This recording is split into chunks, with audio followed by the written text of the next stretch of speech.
Malaysia Airlines Flight MH370's disappearance remains one of aviation's greatest mysteries. With 239 people on board, including 4 Americans, has gone missing. On March 8, 2014, Malaysia Airlines Flight MH370 vanished, carrying 239 souls into silence. For years, the search uncovered little more than fragments scattered across distant shores, and the mystery seemed destined to remain unsolved. Ocean satellite, which is what this big area represents here, that's what the satellite can see, and the aircraft would have taken off here. They've compared it to those previous flights. But now, over a decade later, a discovery deep beneath the ocean has stunned investigators, and it comes from the last place anyone expected, China. The night MH370 vanished. It's just after midnight in Kuala Lumpur on March 8, 2014. A Malaysia Airlines Boeing 777, flight number MH370, is getting ready to leave for Beijing. Inside the airport, it's a normal scene. Families saying goodbye, business travelers on their laptops, kids half asleep, ready for the overnight flight. Nothing about this night feels out of the ordinary. At 12:41 a.m., the plane takes off. On board are 227 passengers and 12 crew members. At the controls, Captain Zahari Ahmad Shah, a veteran with more than 30 years of flying under his belt. Beside him sits his co-pilot, Officer Farik Abdul Hamid, young and less experienced. The flight climbs smoothly, levels off, and everything looks routine. For the next 30 minutes, it's exactly what you'd expect from a long-haul flight. The crew checks in with air traffic control. Passengers settle down. Some might be dozing off already, not knowing that this was the last normal moment of their journey. Then, and around 1:19 a.m., Captain Zahari radios in one final message. "Good night, Malaysian 370. Just a simple handover call as the plane moves from Malaysian to Vietnamese airspace. Utterly standard. Tragically, these are the last confirmed words ever heard from MH370. At 1:21 a.m., only 2 minutes later, the plane's transponder is turned off. Almost instantly, it disappears from civilian radar. At first, no alarms go off. Planes can vanish briefly from radar, and controllers often assume a technical hiccup. But as the minutes passed, Vietnam's controllers started calling. No response.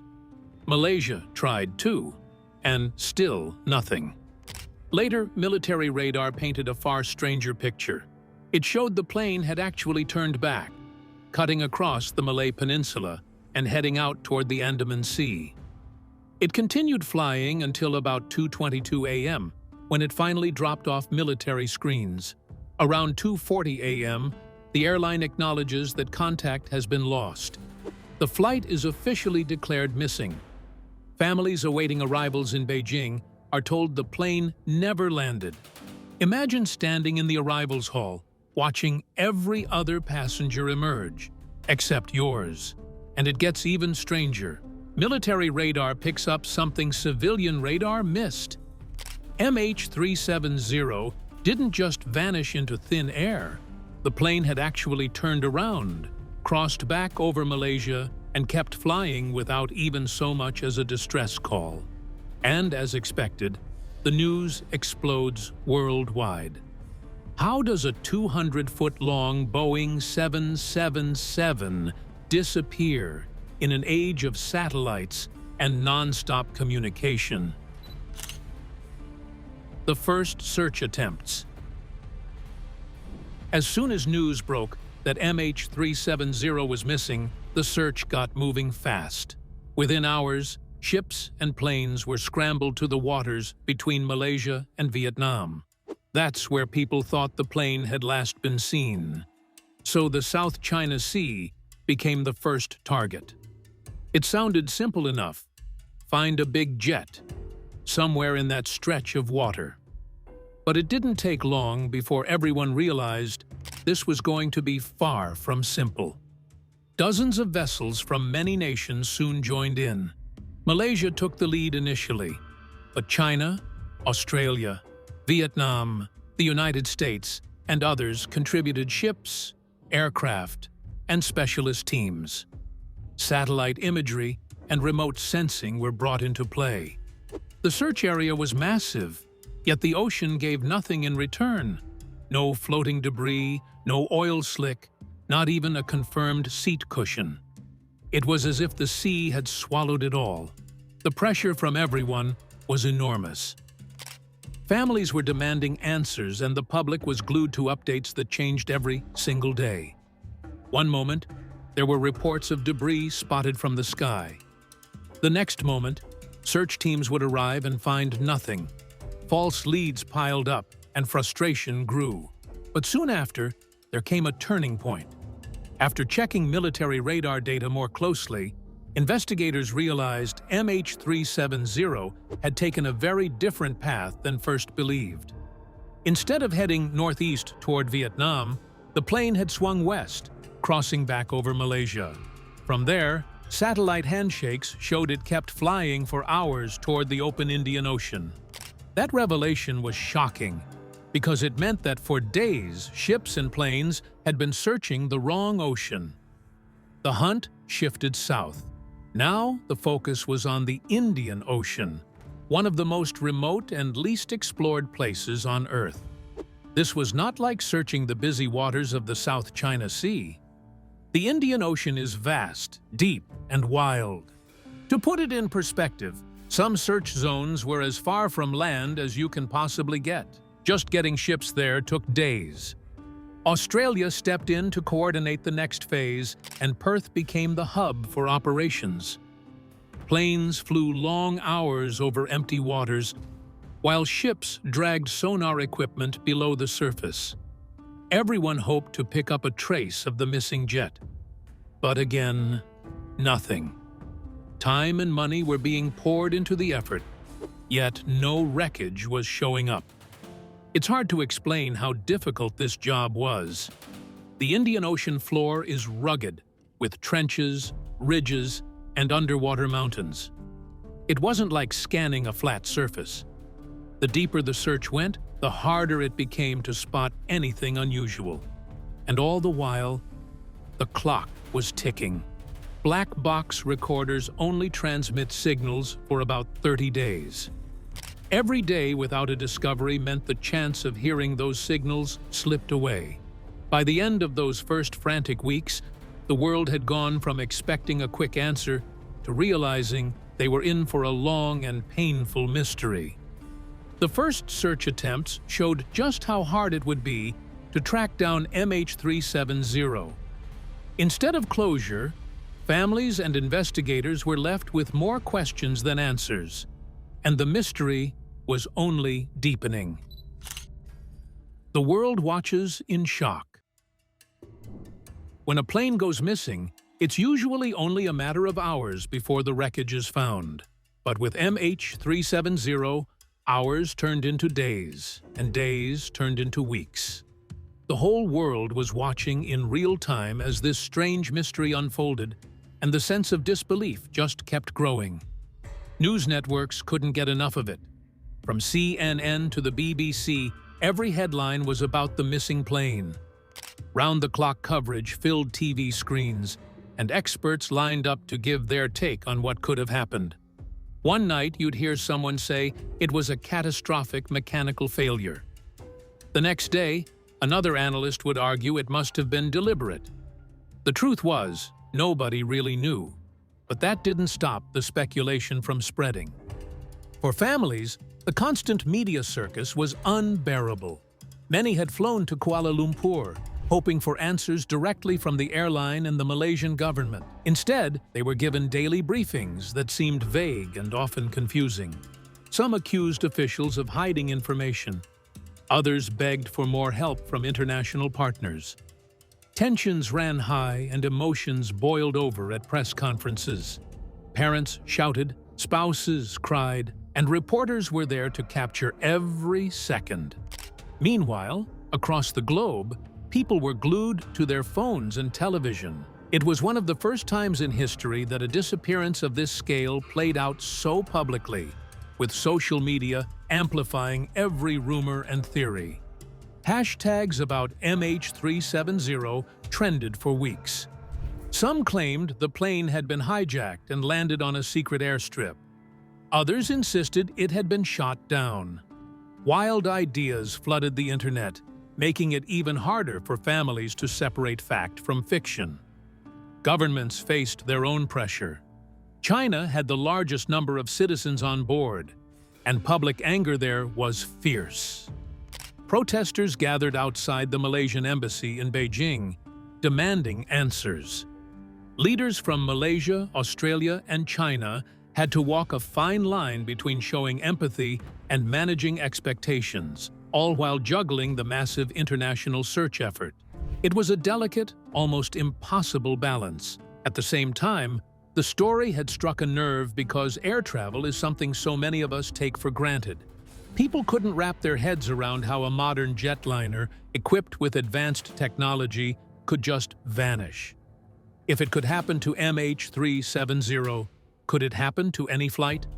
That question rattled travelers worldwide and created an uneasy feeling every time people boarded planes in the weeks that followed. The disappearance also exposed weaknesses in global aviation systems. Why wasn't there better tracking? Why did it take so long to piece together radar and satellite data?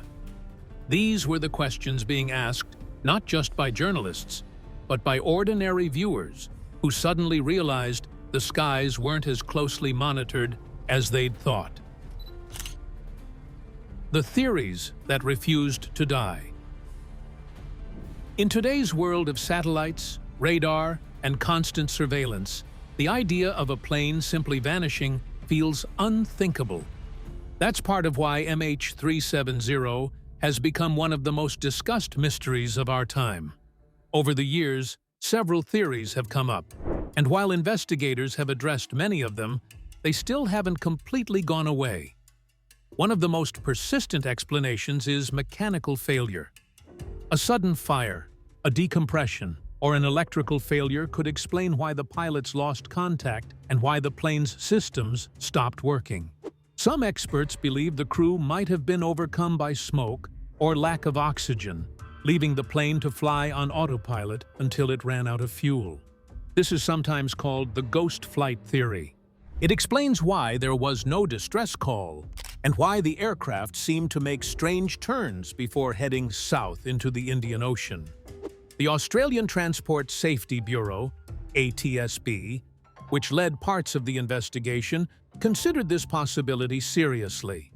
Still, critics point out that even in emergencies, pilots are trained to send out signals, and it's hard to believe nothing at all got through.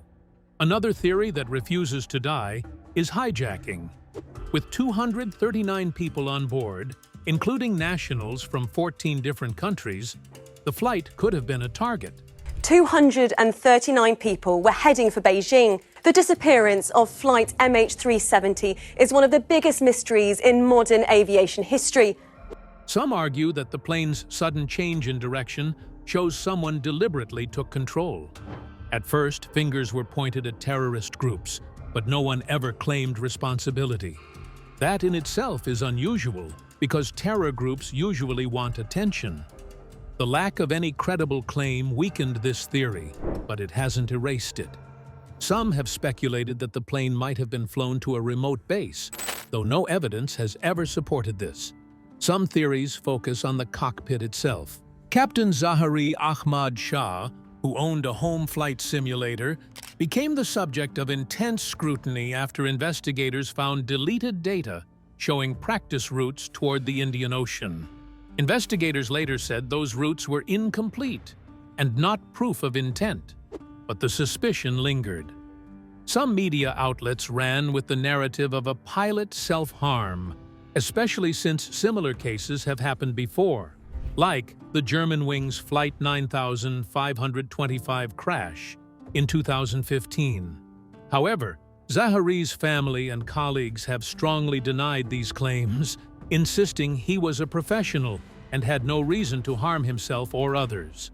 Without concrete proof, the debate around pilot involvement continues to divide opinion.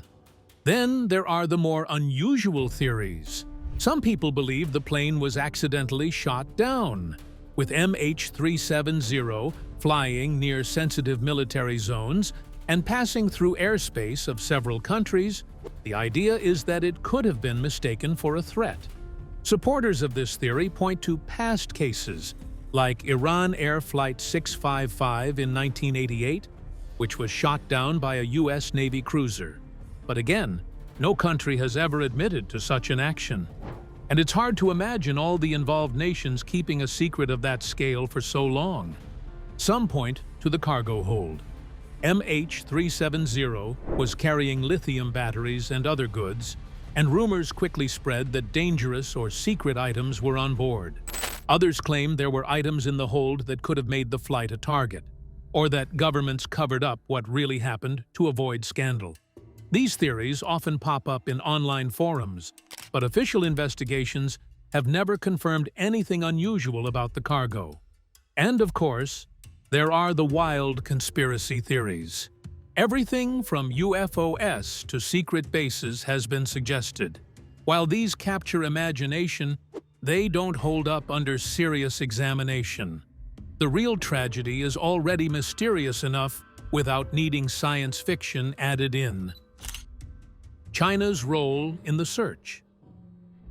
From the very beginning, China had a special stake in the search for MH370. Out of the 239 people on board, more than 150 were Chinese citizens. That made China not only one of the most invested countries emotionally, but also one of the most active on the ground. Families in Beijing were demanding answers, and the Chinese government needed to show it was doing everything possible. Within hours of the disappearance, China sent ships and aircraft to the South China Sea. It wasn't just a symbolic move. Chinese naval vessels, Coast Guard ships, and even satellites were put into action. China quickly became one of the biggest contributors to the multinational search effort. Images released by Chinese satellites even hinted at possible debris, sparking a wave of hope, though each lead turned out empty. Still, it showed how eager China was to play a leading role. As the search moved away from the South China Sea and into the southern Indian Ocean, China didn't back off. In fact, it doubled down. The Chinese Navy sent some of its most advanced ships, including vessels equipped with sonar and deep-sea exploration tools. These ships joined the Australian-led mission and helped cover an area of ocean that had never been mapped in detail before.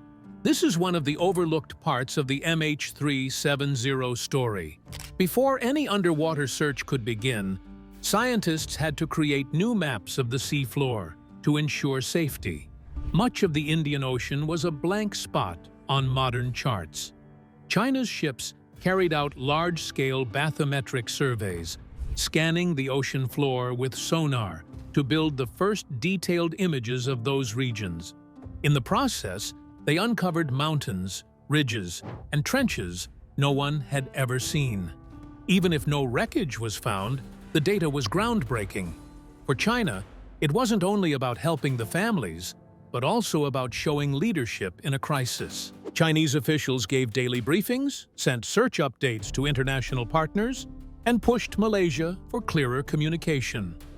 Public anger back home was fierce, and protests in Beijing made headlines, so the government couldn't afford to appear passive. The search became a matter of national pride.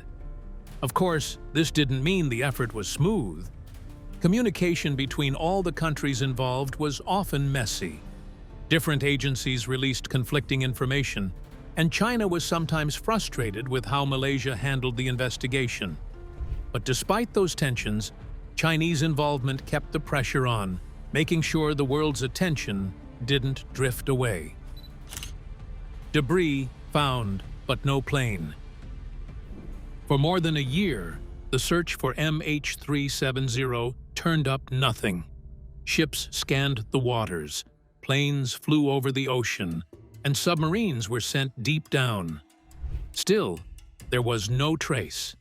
It felt like the plane had just vanished into thin air. Families were left hanging, and the world slowly started to believe this might remain one of history's greatest mysteries.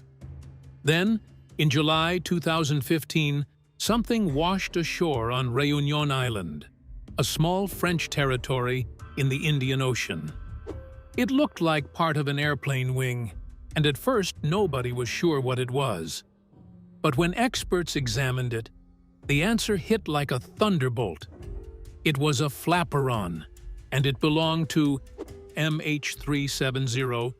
For the first time, there was physical evidence that the plane had gone down. A few weeks later, French investigators officially confirmed the match, even pointing to a hidden serial number that tied the part directly to the missing jet. The piece was covered in barnacles, which scientists studied to estimate how long it had been drifting. That gave more weight to the idea that the plane had gone down in the southern Indian Ocean.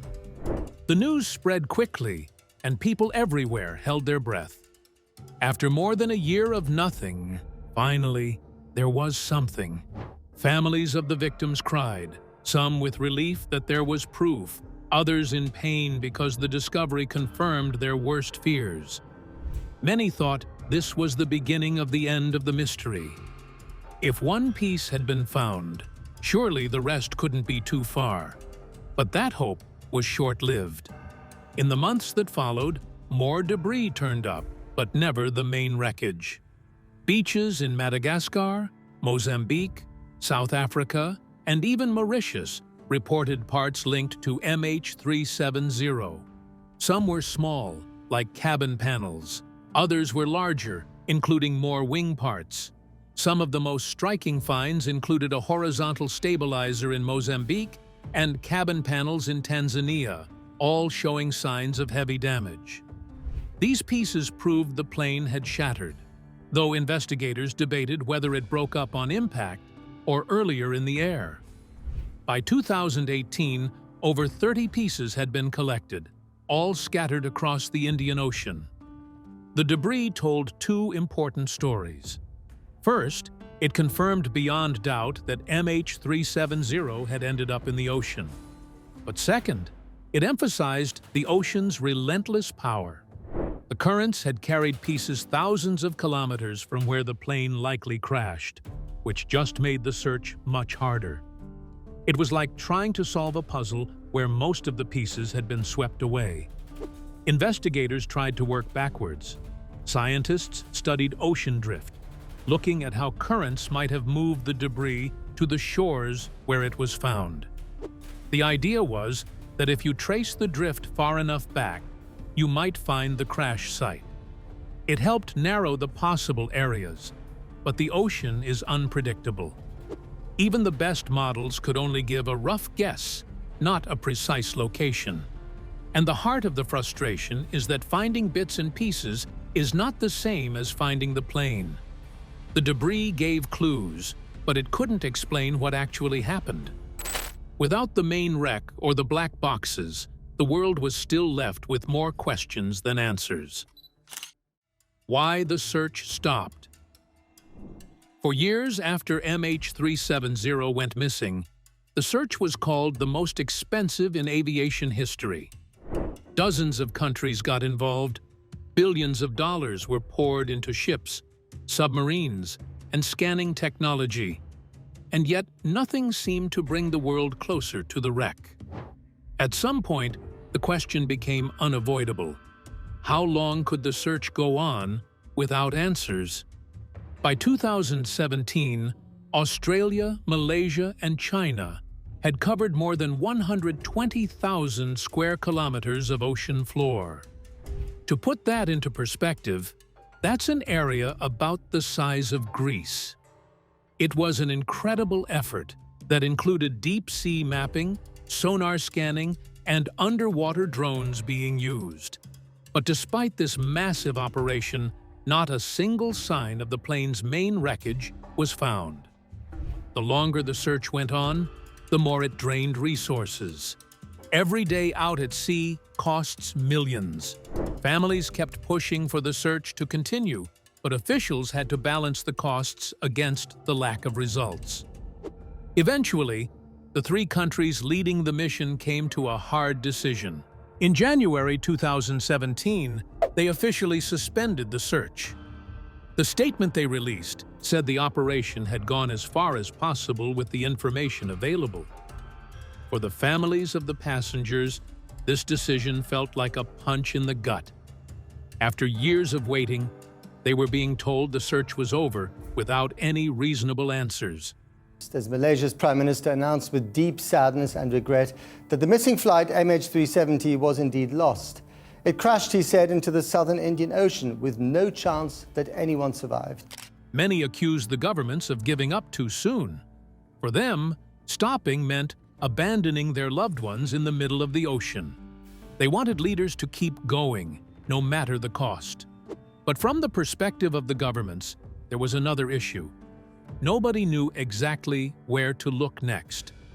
The ocean is unimaginably vast, and the data pointing to MH370's final path came from satellite handshakes, which gave only rough coordinates.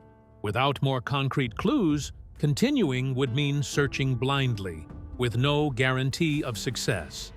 Still, the story didn't end there. In 2018, a US-based company called Ocean Infinity offered to restart the search. They struck a deal with Malaysia under a no-find, no-fee agreement, meaning the company would only get paid if they located the wreckage. This gave some renewed hope, because Ocean Infinity had advanced technology and could scan huge areas faster than before. Their ships searched an additional 112,000 square kilometers of ocean floor. But, once again, nothing turned up. When that effort also failed, the momentum slowed down. Governments grew reluctant to commit more funds. Families continued to campaign for new searches, but officials often repeated the same line. Without new evidence or more precise data, starting again wasn't realistic. And so, by the end of 2018, the official search for MH370 was halted once more. The 2025 search resumes. For years, it felt like the world had stopped looking for MH370. Families kept pushing, researchers kept talking about possibilities, but no official mission was active. That changed in 2025, when the search finally came back to life. After more than a decade of waiting, the Malaysian government agreed to a fresh attempt, teaming up once again with Ocean Infinity. This time, the deal was clear. Ocean Infinity would only get paid if they actually found the wreck. It was a no-find, no-fee arrangement, which meant there was no risk of governments spending millions without results. For families who had begged leaders not to give up, this was a huge moment. Finally, after years of frustration, there was real hope again. In February 2025, ships set out into the southern Indian Ocean. The lead vessel, called Armada 78-06, carried advanced underwater drones and scanning technology far more powerful than what had been used in earlier searches. The focus was a carefully chosen 15,000 square kilometer stretch of seabed. This included spots where earlier search missions had gaps, places with rough terrain, and areas scientists believed still held potential clues. Now here's what made this attempt stand out. In past searches, big ships dragged sonar equipment behind them, kind of like mowing a giant lawn underwater. It worked, but the ocean floor in that part of the world is anything but flat, with underwater mountains, trenches, and ridges, so it was easy to miss things. This time, Ocean Infinity brought along a fleet of robot subs known as AUVs, or Autonomous Underwater Vehicles. Think of them like underwater drones that don't need a pilot on board. These machines can dive miles down and take super detailed scans of the seabed. Instead of just one machine being pulled slowly by a ship, several AUVs can work at once, each covering a different section of the ocean. That meant the 2025 search could move faster and dig into spots that used to be too tricky to scan.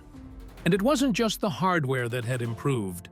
In the years since the last big mission in 2018, scientists had also gotten better at tracking how MH370's debris moved across the ocean. Remember those pieces that washed up on beaches in Réunion, Madagascar, and Mozambique? Ocean experts used them to build models of how currents and winds carried the wreckage. By running thousands of simulations, they narrowed down the areas where the main body of the plane could be. Those new models played a huge role in deciding where the Armada 78-06 would search. In other words, this wasn't just another random sweep of the ocean. It was a targeted mission, guided by more than a decade of science. At first, everything felt promising. Crews began scanning, drones dove deep, and every day brought the possibility that the ocean might finally give up its secret.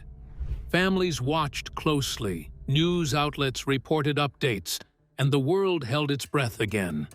Could this really be the year the mystery ended? And for a moment, it actually felt like progress was happening. Ocean Infinity reported that their subs were successfully mapping areas that had given searchers headaches before. Sharp ridges and deep gullies on the seafloor, places where wreckage could easily hide, were finally being seen in clear detail. It wasn't wreckage yet, but the maps alone were a breakthrough, filling in blind spots that had haunted earlier missions. Each day of scanning brought in terabytes of data, which analysts pored over on board. Even though there was still no sign of the plane itself, the sense of "we're closer than ever" was real. But the ocean has never made things easy. By the end of March, the mission ran into a familiar problem: the weather. The southern Indian Ocean is known for its brutal conditions, and the seas quickly became too rough for safe operations. In April, Malaysia's transport minister announced that the search would have to pause. It wasn't cancelled, just suspended until later in the year when conditions improved. That announcement hit families hard again. After finally getting a new shot at answers, they were being told to wait again.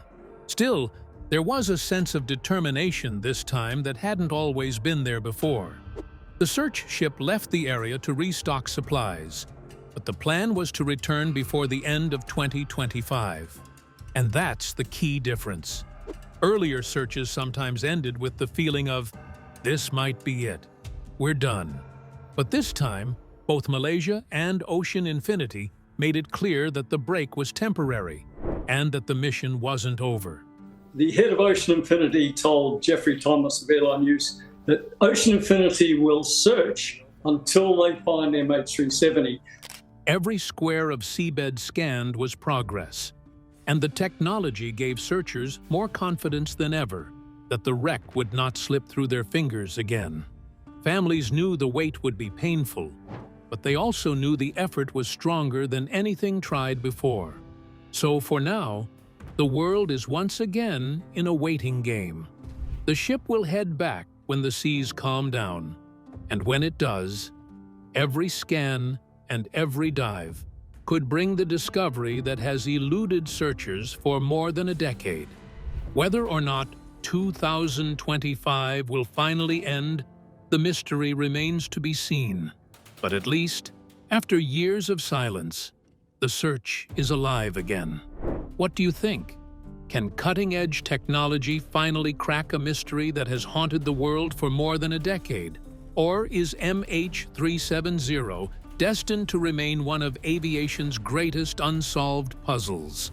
Drop your thoughts in the comments below, and don't forget to like, subscribe, and share. If you enjoyed this video, click on the next video on your screen.